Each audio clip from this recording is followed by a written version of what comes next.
At ito pa, sino ngayon ang magdi-dare na hindi totoo ang sinasabi ni Ramil Madriaga?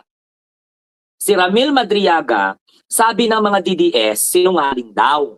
Paano mo tatawaging sinungaling ang isang taong sinumpaan ang kanyang affidavit?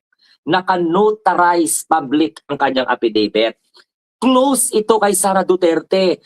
Kailala ito ni Rodrigo Roa Duterte at ng mga kaalyado ng mga Duterte. Paano ninyo sasabihin na sinungaling si Ramil Madriaga? At gaano ka-importante itong si Ramil Madriaga na bibisitahin ni Sara Duterte dis oras ng gabi o minsan umaga pa. Ha? At nagkaroon po, ano nangyayari ngayon sa outreach program ng Office of the Vice President doon po sa Annex 2 ng BGMP?